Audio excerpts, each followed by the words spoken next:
ഒരു മുസ്ലിമായ മനുഷ്യന്റെയും തോളിൽ ചവിട്ടി പോകാതെ ഒരു മനുഷ്യൻ ജുമഅക്ക് പോയാൽ, അതായത് ലേറ്റ് ആയിട്ട് വരും, എന്നിട്ട് അവ്വൽ സഫക്ക് പോവുമാണ്, സലാം വിട്ട് ആദ്യം ഇറങ്ങി പോവുമാണ്. എന്തായി പരിപാടി?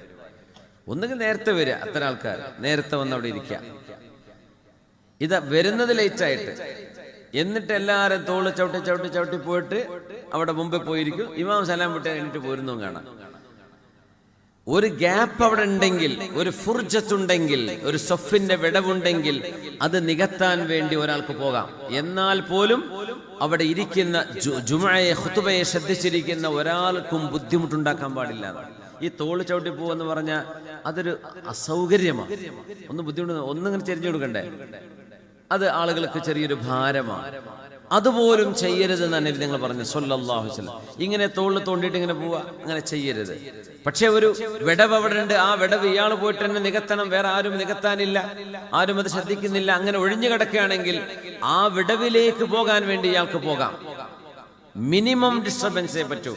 ആളുകളെ ബുദ്ധിമുട്ടാക്കരുത്, തോളിലേക്ക് ചവിട്ടിയിട്ട് പോകരുത്. കാലുമത്തെ ചളിയൊക്കെ കുപ്പായത്തിലാവും ചിലരുത്, ചവിട്ടി പോകുമ്പോഴേ അങ്ങനെ നാക്കാൻ പാടില്ല. എന്തൊരു അദബാണ്! ജുമുഅ എന്ന് പറയുന്നത് വലിയൊരു അത്ഭുതമല്ലേ? അള്ളാഹുവിന്റെ ദിക്റല്ലേ?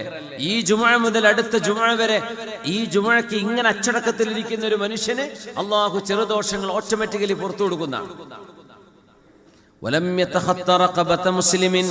ഒരു മുസ്ലിമായ മനുഷ്യന്റെ തോളിലും ചവിട്ടാതെ, തോൾ മറികടന്നു പോകാതെ, ബുദ്ധിമുട്ടാക്കാതെ ഒരു മനുഷ്യൻ എത്തിയാൽ, വലം യുദി അഹദൻ, ഒരാളെയും പ്രയാസപ്പെടുത്തുകയും ചെയ്യാതിരുന്നാൽ, ഫഹുവ കഫാറത്തുൻ ഇലൽ ജുമുഅത്തി അല്ലതി തലീഹാ, അങ്ങനെ ഒരു ജുമുഅ നിങ്ങൾ അറ്റൻഡ് ചെയ്താൽ അടുത്ത ഒരു ജുമുഅക്ക് വരെ അതിനിടയിലുള്ള പാപങ്ങളെ പൊറുപ്പിക്കാൻ ഈ ജുമുഅ മതി.